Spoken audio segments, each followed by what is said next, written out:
It's good. It's good to hear this other side of this. Like this girl, I mean, she's from Kandahar. Like, I mean, we were running out. That was my last deployment. We were in Kandahar City, chasing these guys as the sun's coming up through the street, like full out sprint, like running them down like dogs. These girls were out there, and it's almost like an alliance. Like I sympathize with them. You know what I mean? Now, yes, did sometimes we come in and maybe kill the wrong person, maybe kill one of them? Yeah, I mean, it's a fucking war. But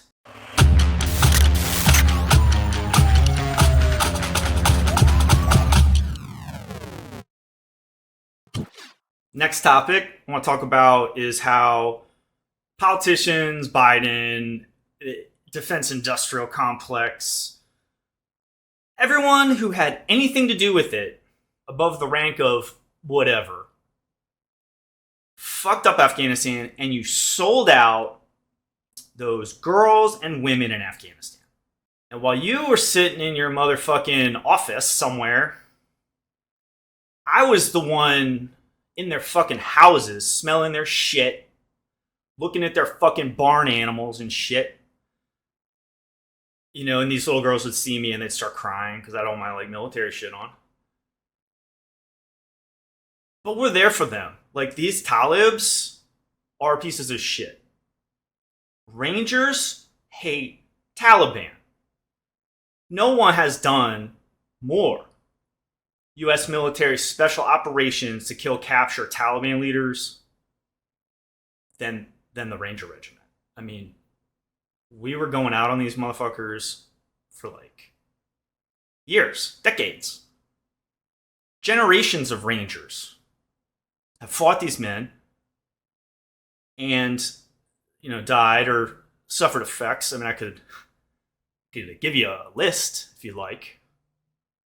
Take you to their gravestones if you like. But we were out there, and, in a way, their lives were squandered in the long run. I mean, we gave some of these women some hope for like 20 years or whatever you want to call it. But when it was inconvenient, we sold them out. And we're a sellout country. We sell people out. We sold out the Kurds. We sell out anybody. Because as soon as there's a new president in, it's like flip-flop.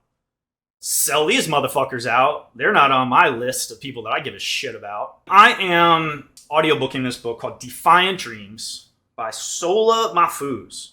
Milena Kapoor helped with the writing of it. The main person in it, Sola Mahfouz, I haven't finished it yet, but this girl was like born in 96. This is not her real name because they want to kill her and stuff.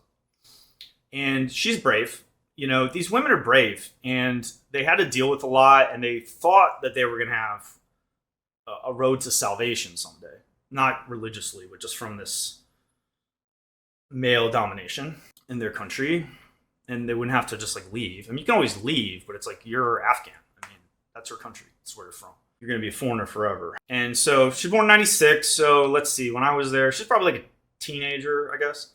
When, young teenager when I was there. And I haven't gotten to the part where the Taliban are messing with her. Like, she just went through how September 11th happened and her family reacted, and they were in Pakistan, but eventually they obviously went back. It's good. It's good to hear this other side of this. Like, this girl, I mean, she's from Kandahar. Like, I mean, we were running out. That was my last deployment. We were in Kandahar City, chasing, these guys as the sun's coming up through the street, like full out sprint, like running them down like dogs. These girls were out there, and, it's almost like an alliance. Like, I sympathize with them. You know what I mean? Now, yes, did sometimes we come in and maybe kill the wrong person? Maybe kill one of them? Yeah, I mean, it's a fucking war. But, it's not nice when the Rangers come to your house at night, but in the long run, Rangers need to fight Taliban. Taliban can't be allowed to do this shit. It's like Hitler shit. You know what I'm saying? Like, there's an imperative here, and we don't do that. So I'm reading this book.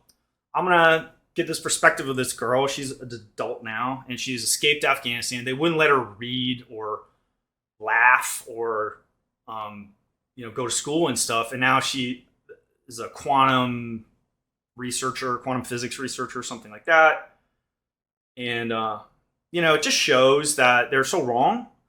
But we don't even I mean, they treat their women really bad, but like realistically, even in our country, like women are just kind of like oppressed everywhere. You know, I mean, in some places it's worse than others, and like maybe in like Finland or some of these like really progressive places, it's almost parity. But for these people, this is probably the worst country on the planet. I mean, except maybe like Guatemala or some of those Central American companies, some places in Africa or whatever. But I mean, like realistically, Afghanistan is probably worse than most of Africa. I mean, life means nothing there. Like they just don't care. Your neighbor, I mean, just life is just not important. So, we sold these people out. I was there from '06 to 11 on different deployments, and I did one in Iraq during that time. But basically, I was in Afghanistan during that time. I left because I was bored, and I'm an expert on like guerrilla warfare, and they were just kicking the shit out of us.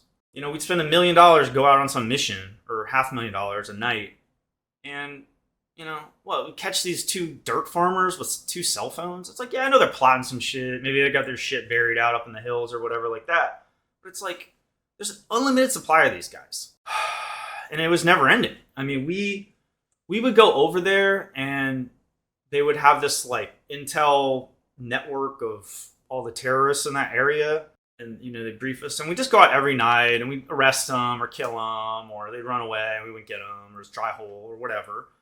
But by the end of it, every single deployment, some officer would come up there and he'd have his network diagram with the big red X's and like killed, here, captured, da-da-da-da. And like, oh, you guys are the best. You've destroyed this whole network and this and that. And yeah, I mean, it gives you a good feeling. It's just like, all right, bro, this is what we're here to do while you're sitting on the talk. But like, we're expected to do this. As long as we have the intel, know where they're at, like they're going to go down. But every time I come back, there's a whole new one. It's like, what the fuck? I mean, every single time. They're like, oh, this is the network now. And it's like, I've been here before. This is like the next generation. Like, this is bullshit. Like, there's an unlimited supply. It's classic guerrilla warfare. Like, we spend our money. They have a couple guys die, which they don't give a fuck about. And they bleed us. But then we get into this, like, after the surge, and Obama says, we're leaving. I think he wanted to leave in, like, forced before he got out. I think it was like 15 or 16 or something like that. He wanted to end Afghanistan because Afghanistan really is Obama's war. And so, he was unable to do that. He reduced troop levels down quite a bit before Trump took over. Trump also wanted to get out of Afghanistan and like didn't really give a fuck about it, just matter of fact. And so it turned into like a drone turkey shoot. They're killing innocent people by accident, which like still happens. And they weren't going outside the wire. They weren't hitting these networks. The Taliban was in control of the rural areas again.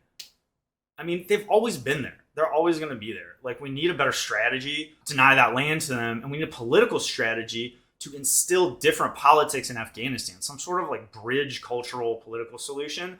Because there's too many minorities, too much distrust, too many wars. It's just too much. A lot of bad people in Afghanistan, especially these Taliban motherfuckers. So look, the defense people, they want the war to go on forever. Their motive is profit. They're not going to fail. They did their job, which was to like perpetuate it through the politics in Northern Virginia around the Pentagon and, the halls of Congress and everything like that. They hide behind the veterans and money for the veterans and the military and national security. And they just pump out the dollars, pump it out. And they did that. And they kept it going as long as they could because they wanted the dollars. Now, on the State Department side and on the policy side, policy also coming from DOD, but also state. I think state did a better job. They're a little touchy-feely about it, but could have been more. State's not a very big department. But I mean, this was a big mission for them for a very long time. Could have been more. We should have moved faster in the beginning after we initially defeated the Taliban and consolidated. But we went to Iraq. That's Bush's fault. A lot of people's faults here. It was a zombie foreign policy. It was we're right around the corner. We're just about to turn the corner. We're just about to turn the corner for 12 years, 10 years. We're going to turn the corner. And it never turned. The corner did turn on us. And we're bringing back the caskets. And everybody remembers that. And that changed the military forever. That day changed the military forever.